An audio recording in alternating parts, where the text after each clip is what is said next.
thanks. Thank you for being here. Thank you for your concern to live a consistent Christian life. We're going to have 3 sessions together, and these sessions, I think, it's a funny thing. We're going to talk about manhood, manliness, masculinity, what does that mean? And that's actually part of the problem, is that a lot of people think this is a pseudo-problem, that there is no problem. And I'm going to spend a little time today trying to get us to locate, in fact, when I finish speaking, I'm hoping that in our conversation together, we'll be able to locate this so-called crisis of manhood in our own experience, or at least in the experience of our families. So let's just go, is there a crisis of manhood? Or is this just another manufactured crisis to keep people's adrenaline up and heightening the urge to conflict, which is the way modern society keeps itself going? I don't know if you recognize, we've gone from big wars to little wars, but they're perpetual now. If you take a look at the way media is done, news, it is perpetual alerts, always trying to keep your attention arrested. This is part of what it means to live in 21st century America. It is a lot about consumerism. It's a lot about getting you to identify with products and lifestyles that then benefit others. It is so in my own lifetime, for instance, in your lifetime too, we've seen what? Crisis. First thing, when you're a kid, when I was growing up in the 1950s, the crisis was over the atom bomb and the Cold War. And from that point on, I can probably go over every year of my life, and there's some new crisis. And we have the crisis of, over the Constitution.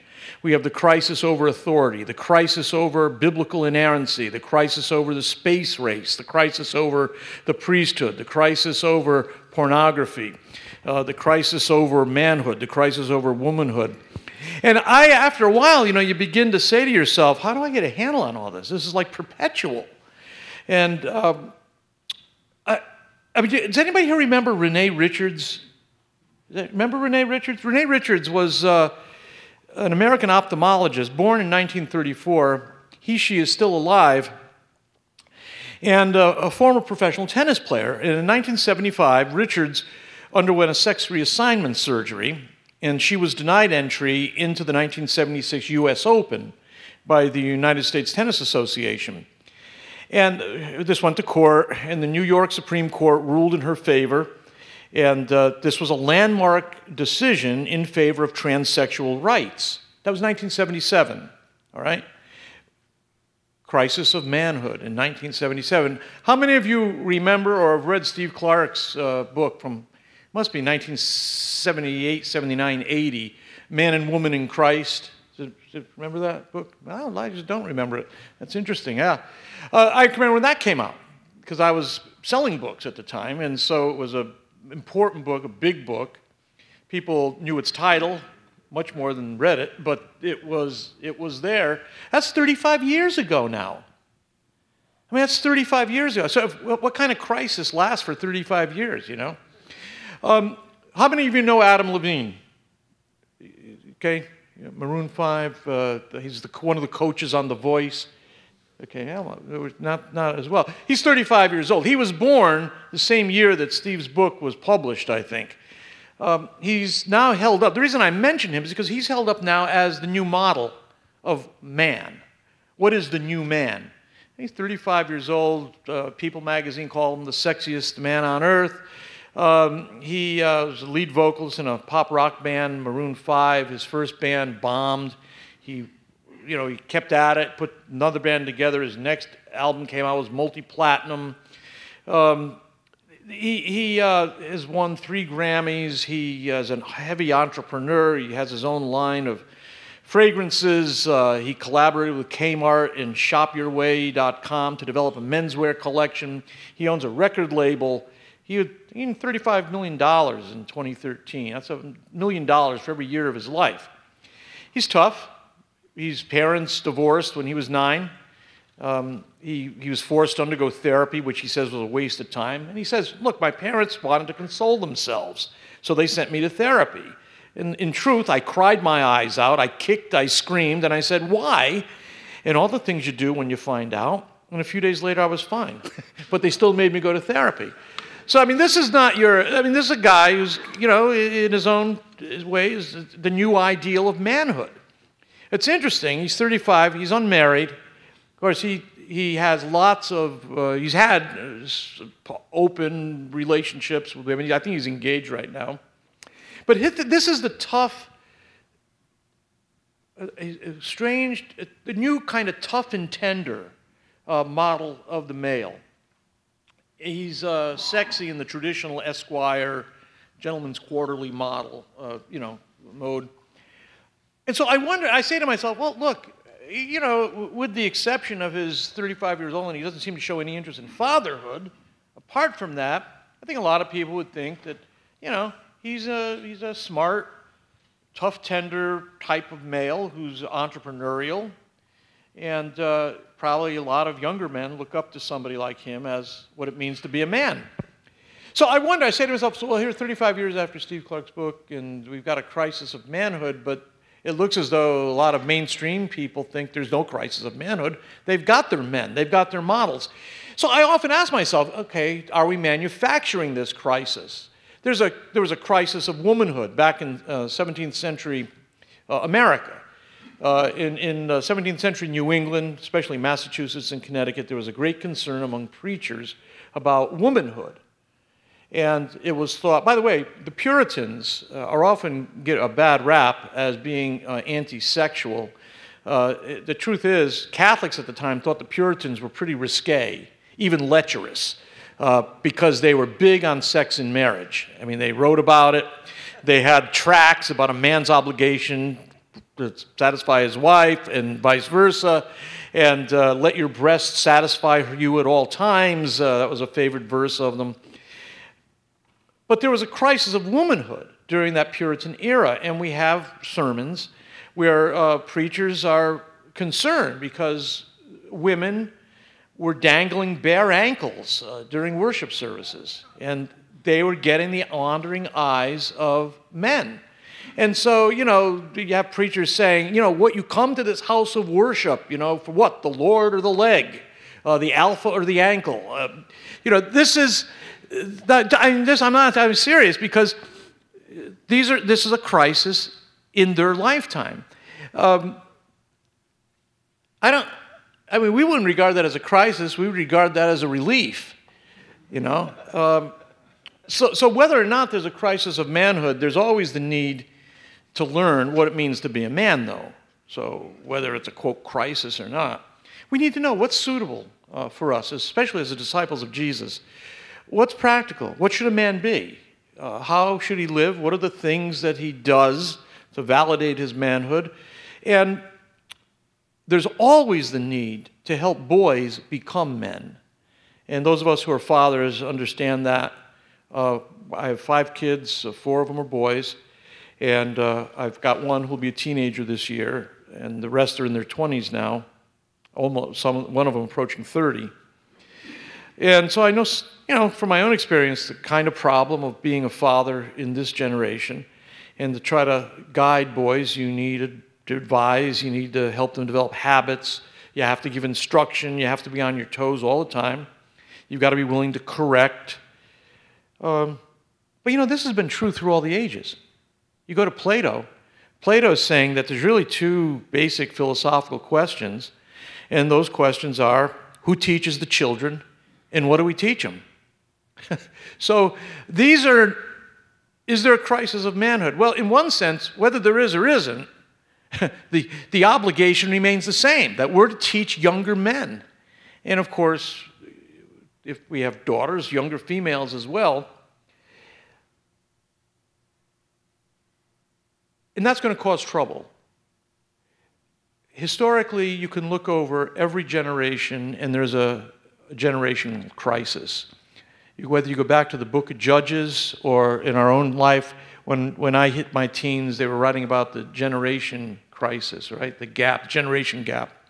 I thought I thought my generation, our generation, was the first to experience that. And then as I got through college and did some more reading, I realized this shows up everywhere. Every generation thinks that the coming up generation is somehow substandard, that there's something that they haven't quite gotten. And you think about your own children, and you say to yourself, oh, I wish I had gotten this across to them. They didn't get that. Oh. Well, if you have a good relationship with your kids, that's tolerable. If you have a bad relationship with your kids, that's a crisis. You didn't get it across to them. So over the last generation, we have seen, however, is an explosion of information. We've seen the birth of a whole new field of academic endeavor called gender studies. And this is complicated matters. So from this, again, do we have a crisis of manhood? Well, now we've got an academic arena which is seeking funding and is very interested in perpetuating a crisis of manhood and a crisis of womanhood. They're interested in a crisis of gender. There was this story a few weeks ago about Facebook listing, 56 genders that you could assign to yourself. And I'm trying to think who told me the story. Peter Herbeck told me this story. A relative of his in college told him that the professor, one of the first days of the class, held up a picture of his family. And lovely family. There was an infant in the family. And so an obvious question would be from one of the students, oh, what a great family. I see you've got an infant there, boy or girl? And the professor said, with no hint of embarrassment, he said, no, I want you to understand that my wife and I have decided we will not assign a gender to this child. This is up to this child to determine. Now, most of us would say, look between the legs. This shouldn't be that difficult. But that is actually the problem. That isn't where you look, because you look in the head. They don't believe that there's any necessary connection between sex and gender. Let me go over a few things here. This is an absolutely critical distinction to make. And actually, we've made it all through the centuries. There is a distinction between sex and gender. Sex is the biological term that describes the physiological characteristics of male and female, right? It is about the body. It's about anatomy. It's about hormones.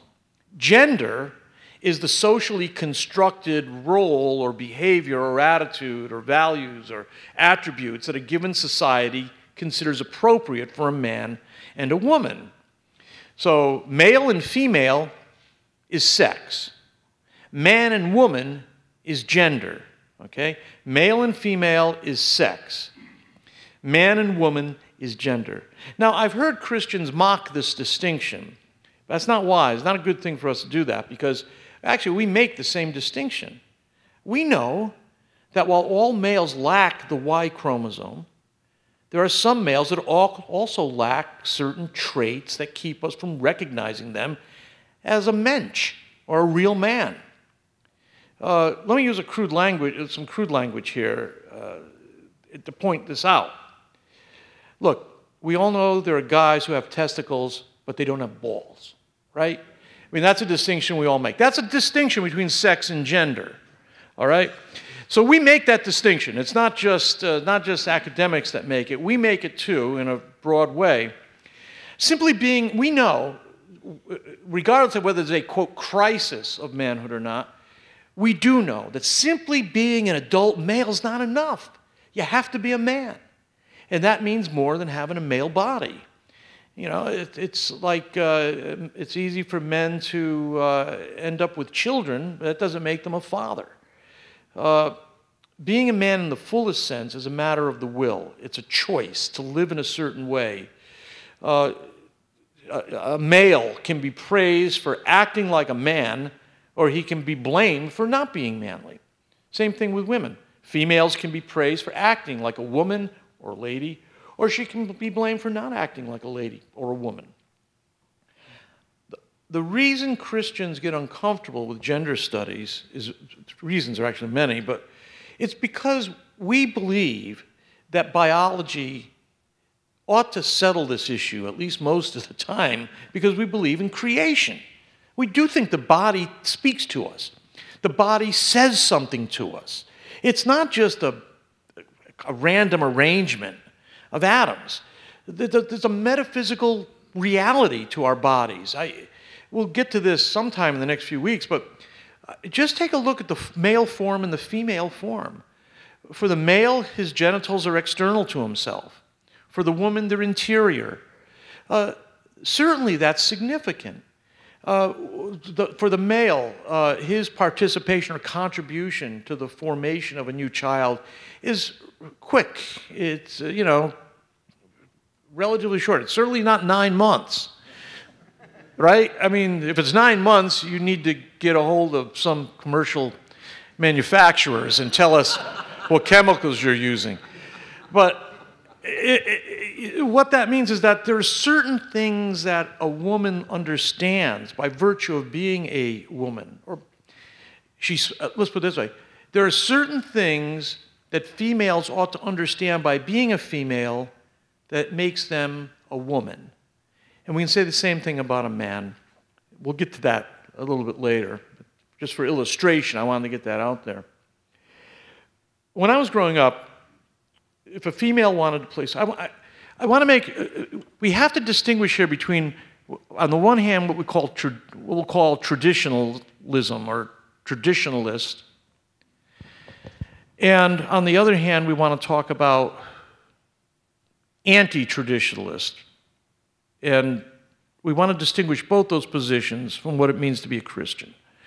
Because Christians actually have a lot to contribute here. In Galatians chapter 3, St. Paul says, in Christ there's no male or female, bond or free, right? Jew or Gentile. What that means, I don't think we've really figured out entirely. But it certainly means that we're going to have a different understanding of maleness and femaleness than the world, because Jesus has done something about male and female. When I was growing up, if a female played sports, for instance, we called her a tomboy. We had a confusion of gender roles, right? Tomboys lacked certain qualities that society recognized as womanly. Now, I was in Connecticut last week, and I can tell you, when it comes to UConn's women's basketball team, nobody complains that it's unladylike or unwomanly to compete in sports. When I was growing up, it was considered unladylike. Now, people did it, and you had Olympic athletes and all that, but it wasn't considered, it was considered, well, a little bit, it was tomboyish. Now, I'm enthusiastic about females participating in competitive sports. I think it's a good thing. I have one daughter, and she did participate in sports. I thought it was a good thing for her. And I think that Christians, well, let me go back in the 1970s here. I think Christians often end up being defending certain stereotypes that really we don't have to as Christians. Serious Christians tend to be conservative, socially, politically, certainly theologically. And sometimes that gets us into trouble here, because what we're doing is we're living in reaction to what the anti-traditionalists are doing. And if we have to we have to pitch our tent, we tend to pitch it on the traditional side rather than the anti-traditional side. But we need to remember, we are distinct from the world's categories. We're not liberal or conservative. We are Catholic. So back in the 1970s, I remember many of the debates among Christians about whether women should work outside the home. There were those who thought it was ungodly. There were those who thought it was imprudent if children were involved. There were those who thought it was a matter of indifference. There were those who thought it was important to make a political statement and work outside the home and show that a woman is every bit as capable as a man. At least 4 different attitudes among serious Bible-believing Christians at the time. And each of them tried to use the scripture to make their case. And what I thought was interesting is that, this is my mid-20s, is that in this discussion that was going on, almost nobody recognized that talking about male and female today, and man and woman today, especially when it comes to the workplace, is vastly different than it would have been 200, 300 years ago. There wasn't workplace outside the home 300 years ago. I mean, look, before industrialization, the home, the household, which in Greek is the word related to economy, the household is the economy, all work was in the home. Male and female, mother, father, husband, wife, and the siblings worked together. They were all engaged in the economic activity of the family. That's actually one of the big problems I think we have in raising kids today, is that they don't participate in the economic well-being of the family. They receive, they don't produce. You go to, you go back to this conversation, a very immature but real conversation that occurred in the 1970s about women working outside the home. Was it ungodly? Was it imprudent? Was it a matter of indifference? Was it important to make a political statement in it? Well, you go over to, again, Proverbs chapter 31, which is, again, a pre-industrialization view of a great woman. Well, that woman is clearly involved in the economic well-being of the family. She's buying wool and flax. She's making cloth. She's engaging in commerce. She's picking out real estate. She's engaged in agriculture. She's got food preparation, distribution. She has strong arms.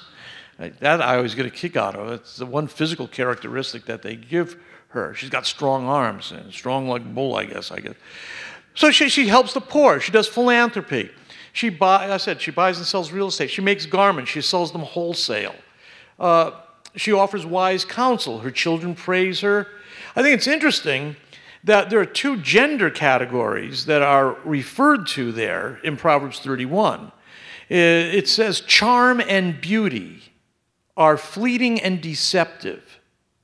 Rather, a woman should be known as one who fears the Lord. So there in Proverbs 31, you have, again, a distinction being made between female and woman. And the chapter closes by saying that her works praise her at the city gates. Well, guess what? Who's at the city gates? Her husband. He's sitting there with the elders, and they're doing the judging, and they have a tribunal. He's one of the wise men of the community. So this is a close, intimate relationship of male and female. And what we know about the husband is that, well, he's involved in the wisdom formation of the community. We're only told really a lot about the wife. Look,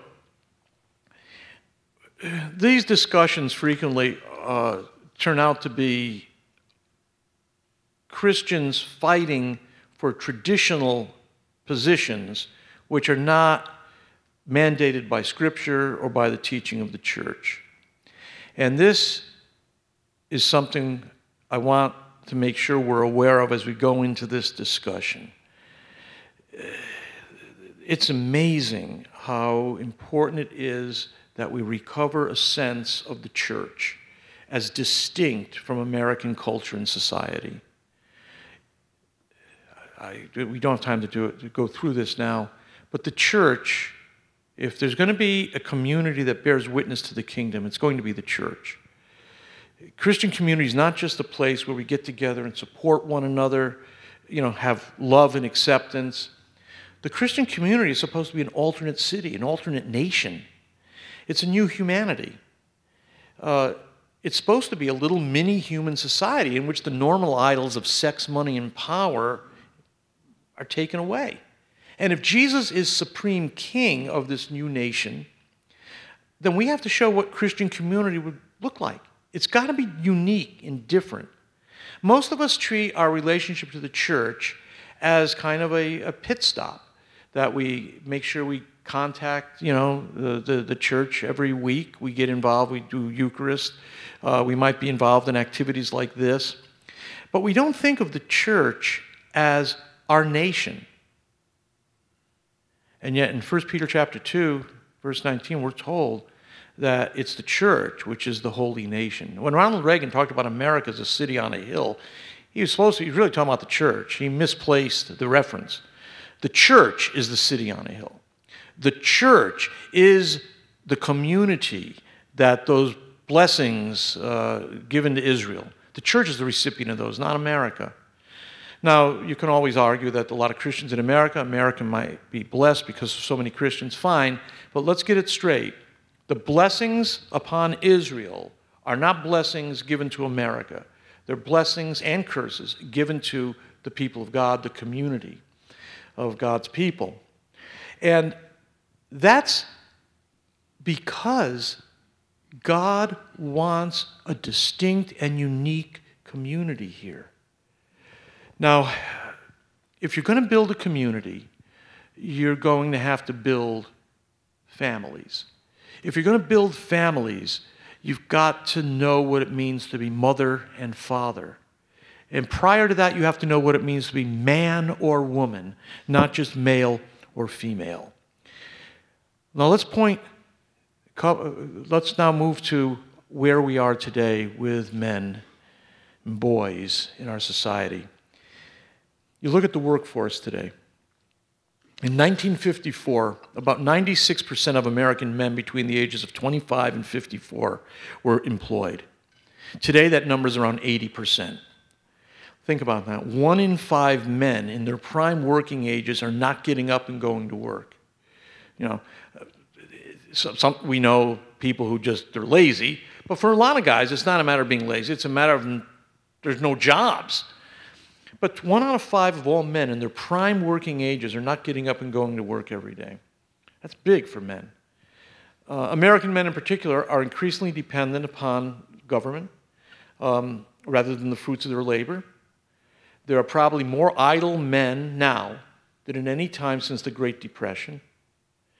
And men who are unemployed have a hard time attracting spouses.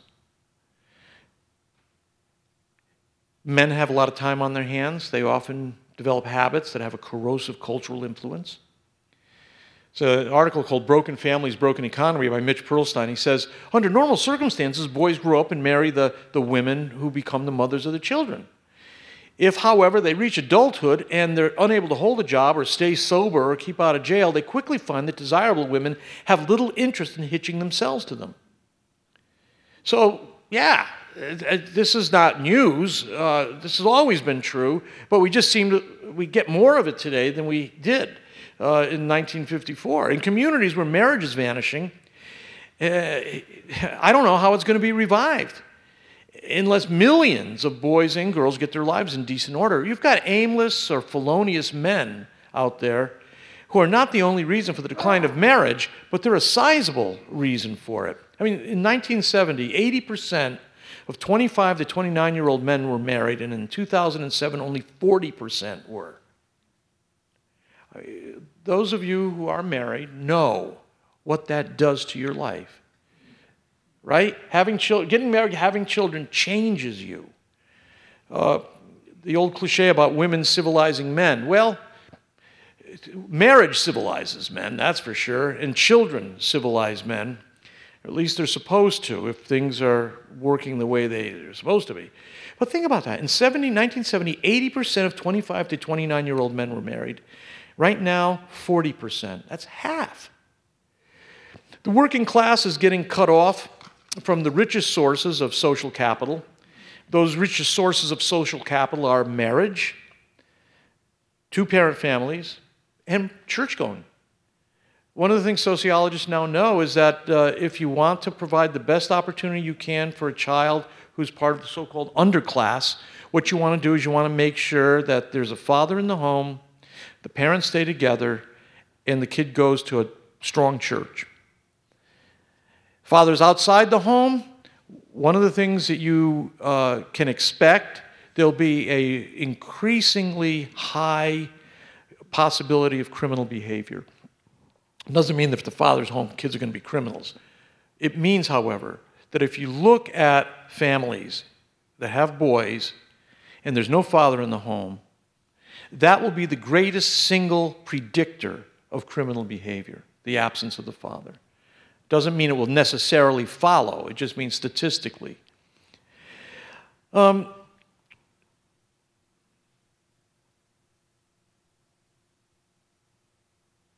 and more people seem to think that you can get by in life without those virtues that we often associate with maleness or manhood, and that is diligence and hard work. We are no longer convinced that diligence and hard work leads to success. Anybody remember the movie Fight Club, or the novel Fight Club? The novel was made into a Hollywood feature film, and the plot goes like this. You got a group of men in their 20s. They're stuck in jobs. Yeah, sounds good.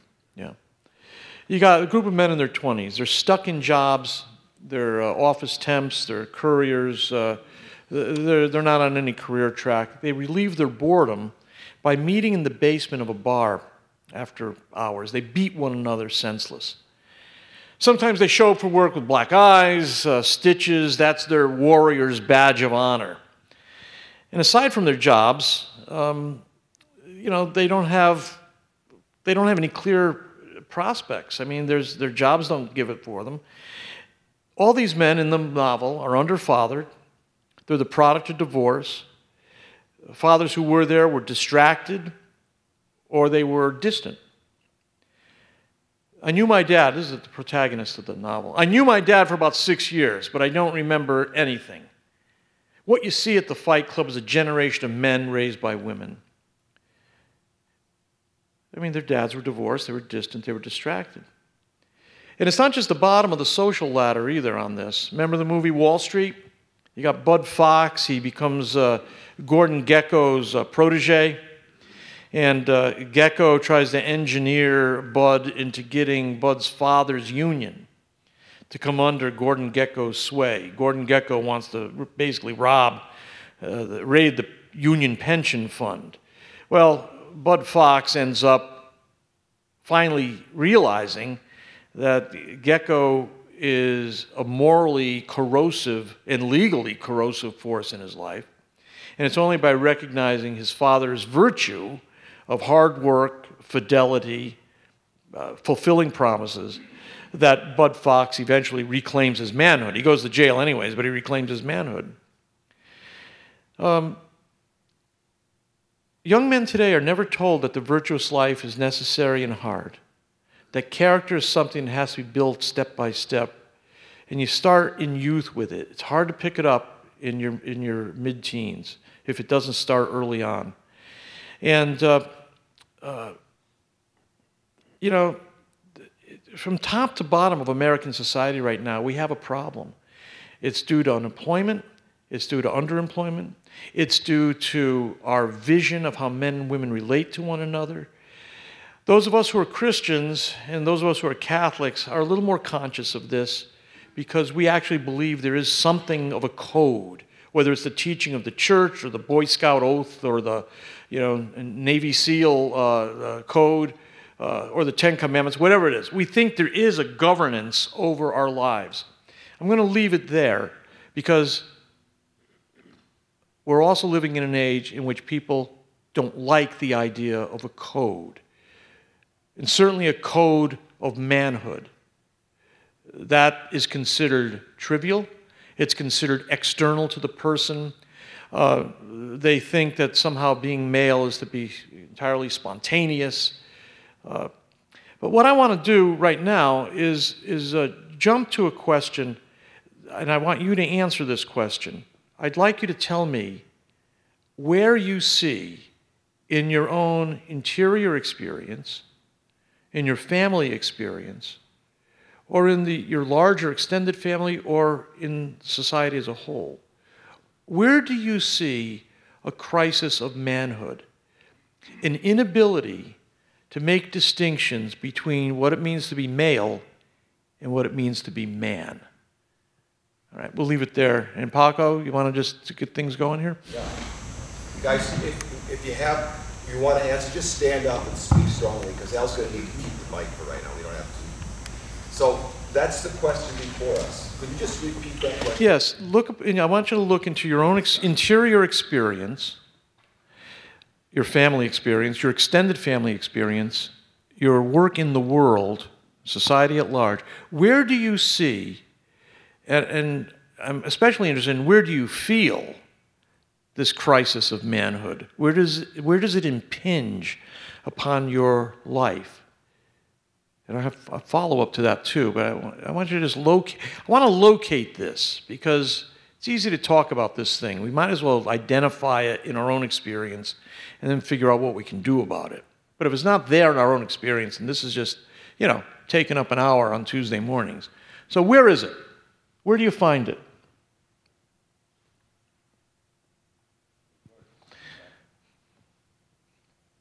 And I don't mean to overgeneralize. Yeah. I'm going to say in my work, I find it in really a whole range that I would put in probably from slightly younger than me, maybe late 30s, to 65-ish. There's a paucity of men willing to lead and make decisions. And I actually put it there in an age range in my particular milieu of where I work, as far as a willingness to lead and make hard decisions, and they're unwilling to be alone in making that decision. It's all this consensus building lack of leadership. And I would say that's a big area that I see a lack of manhood. You see younger men actually in where I work who are willing to make those leadership decisions, and you see the older. But that whole age range, there's an unwillingness to be alone, to stand on their own 2 feet and make a leadership and exert the will. That's very good. So this is related to decision-making in leadership, the willingness to separate yourself. This actually does go very close to the heart of what it means to be a man, I think. That is, you have to be willing to separate. The man has to know how to distinguish himself from the herd. It's also related to distinguishing himself from the home and getting outside of mother's influence. And so this is good. I definitely see that. And I find it interesting you see that younger men are not suffering from the same problem. But I hope we will come back to that. I'll make a point of it. Where else do we see it? Well, I would say that it's isolation, and you talk about the code, but unless I'm allowing my brother into my life with that code to keep me accountable, to keep me focused, to be there to support me. Yeah. And a lot of that is I'm choosing to isolate myself from other men. I'm not going to be the man that I'm supposed to be. Yeah. Notice the relationship between these two things. Isolation is one thing. Willingness to be alone is another. Isolation is a form of protection where you don't have to engage others. If you're a leader, you do have to be alone, but that's not isolation. So we should keep that in mind, because isolation is a way that males fail to become men. They stay locked up in their rooms with video games. And it's amazing the number of men and the hours a week they spend on electronic contraptions that simply stimulate them and entertain them. That's part of the problem we're facing, is you're able to create an enclosed electronic cocoon by which you can be isolated and simply govern your own sense of your own entertainment, your own stimulation. Gene? We're told in theory that we're supposed to speak the truth in love, but I get all kinds of pressure, family, extended family, if I want to stand up for the church's teaching, say, against same-sex marriage. It's almost like, speak the truth in love, but really there's no way to do that because you're going to be unkind to somebody. So it's almost like playing some semantic game where you're trying to get the truth out there in love, genuinely from the heart, but it's almost like it's a no-win situation, because what the really you're judging, you're hurting, you're excluding, so it's Yeah, that's a social pressure, isn't it? I mean, that makes it difficult for a man to step out and be understood as a man and not as a felon. Because that really, what you're talking about is you're being declared an emotional felon by speaking out. Let's hold on to that too. Yes? For my generation, it's like that a lot because you got the whole legalized gay thing. That's a really large wave that's moving for the younger crowd right now. Like you said, the media really fuels a lot of that. So if you ever look against it, if you tell people that how to feel about it, that's kind of when the wave turns and they attack you. But that's when you have to be a man. Yeah.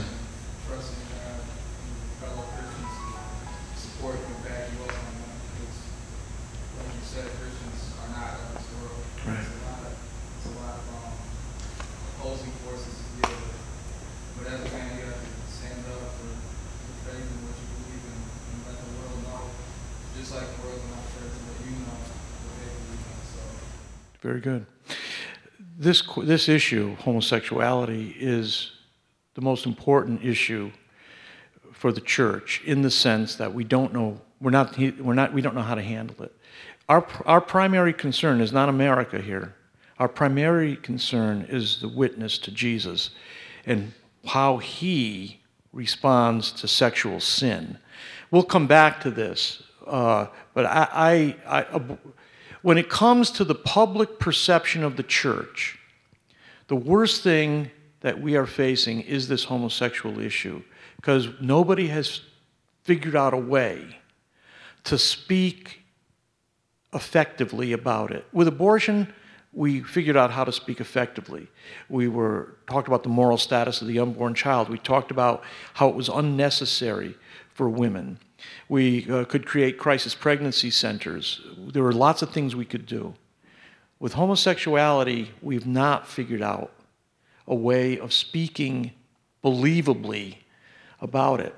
And actually, I'm not sure we're going to be able to. Because well, we come back to that later. It is the most important single thing in terms of the church's public perception right now. And it may be that we simply have to go about our business and try to recoup our moral authority in some other way. Well, I would say the same-sex attraction talk you were at. Yes, St. Thomas. And to me, it's all about knowledge. With knowledge is power. And you need to understand it because when you look at the statistics on how their life is going to change and how short they are for being men, if you care about that person you love, do you want him to become what? Sure. Yeah. Well, it's very rough life. We just need more knowledge. We need to learn more about it so we can talk to ourselves and explain to why we certain ways. One of the great idols of our time is science, or scientism, let me put it this way. People think that that's the only way that you can gain knowledge, is using scientific methodology. When the statistics, when there's enough time for those statistics to be undeniable, I think we can regain moral authority on those grounds. If it turns out, however, that they figure out ways to diminish the numbers on rectal cancer, I think it's going to be hard to regain moral authority. So, but yeah, good point. Yeah.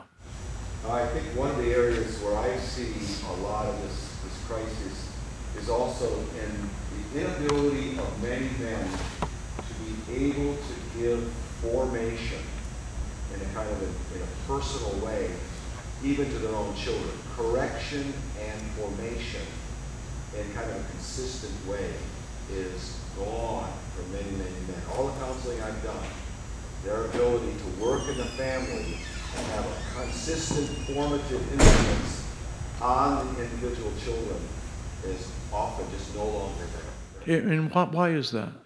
What is no longer present in the home or in the culture that makes it difficult for fathers? I assume you're talking about fathers passing along their faith, and their sense of virtue, what it means to be a man? I think a number of them are afraid that they're going to hurt people's feelings. They're very bound by that. Yeah.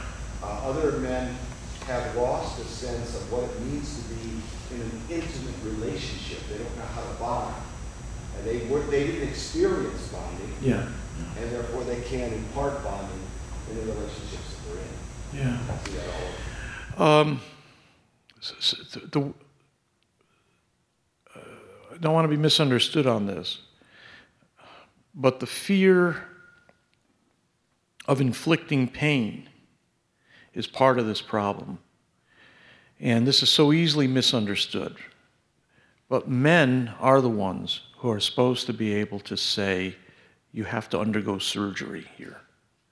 And that's really what it's about. It's not about inflicting pain. It's about recognizing that one does have a cross to carry, and it's going to be difficult and painful. And I'll be with you through that pain, but you can't avoid the pain. But that's a very complex issue. Yes? So I've been closer to home. I've been challenged by my wife on several occasions. Not let the sun go down on our anger. We're having a fight, disagreement. And with me usually, I'm the kind of person, I shut down in the fight. I'm white in confidence, so I want to close up like this. No, Bill, you have to put that aside for our own good as a couple and make sure we reconcile and pray before going to bed. That's your job as the spiritual head of the household. Put that stuff aside and make sure we pray and thank God for our marriage and come together as husband and wife before going to sleep that night. So I've been challenged in that way to man up, as they say. Yeah. So that's one of my crises. Let me ask you on this. In our family, it's been exactly the opposite. In that, years ago, I was the one who insisted, we got to get this resolved tonight. And in my case, I finally realized that, given Sally's body rhythms, it's not late at night, not a good time for her to resolve anything. And so I had to stop and let her go to sleep, and the next day we'd get back to it. But, so this flip-flops. It can be either one, either way. I would like to know, though, if you can identify what it is that, why are you that way, that you shut down? Have you identified that? Like, what is it about your formation or about your, I mentioned with Sally, it had to do with her physiology. So what is it that you shut down? I mean, you don't want to get this thing settled right now. The closest thing I can ascribe it to is just a turning in on myself. And it's a bad thing for any one of us. It's certainly a bad thing for me. What I find freeing is when I turn to God and His Word, that I can come out of myself and be who I should be versus who I might just default to. Yeah. The deeper stuff, I'm not really sure how it started, but the idea is, well, I don't feel like praying right now. You're grumpy, you're spiritually grumpy. You don't want to pray with the Lord because you're struggling with a good thing, though. That's good to hear from you. That's a real thing you're talking about, and you're fighting it, and that's what men do. So that's good. I think we have a critical crisis in media and social media. My daughter has taught at a significant private school in Ann Arbor. She's very concerned. She's taught both the 3rd grade and now 6th grade. These kids in 3rd grade have iPhones. These kids are not having parental locks on their iPhone. And we know what a tragedy pornography is. Now you hear pornography is just not a problem for men, but a significant problem for women, and a significant problem for young women.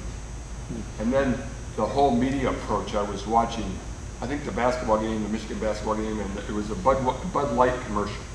And it was only focused on this cute, college age, post-college age, young professional woman who's holding a bottle of Bud Light And she says, and it's only focused on her. I think it showed the couple at first and then zeroed in on her, and then she says to the guy, are you ready for what's coming next, or are you ready for what, the line is sort of like, can you handle what's coming next? Mm-hmm. In other words, making an offer to him. Mm-hmm. And in talking to high school coaches and teachers, it's more now the aggressive high school women seducing the males, yeah, stalking them to have sex with them, yeah, where back in our day, it, you know, not that it was right, but it was the guy being the aggressor. Correct. So there's a lot of turned around. Yeah. Yeah. When I was in high school, there was all this talk of free love, you know. And for the guy's point of view, it wasn't nearly as free as people thought it was. I mean, women were not as brazen as the media gave us the impression they were. Today, that does seem to have changed a bit. It seems to me that there is really an issue here. These are excellent. Now, what I want to do next week, if you notice, I avoided any kind of systematic presentation of what it means to be man, or what it means to be masculine. Next week, we will do that, but I want to try to pick up every one of these comments today are significant reflections on what our problems becoming men. St. Paul says, in your understanding, be men. What the heck did he mean by that? Did he have the same kind of problems we did? You know, so we're going to look at that next, or actually 2 weeks, I guess. Yeah. Thanks very much, Al. This is great. It's a great start, guys.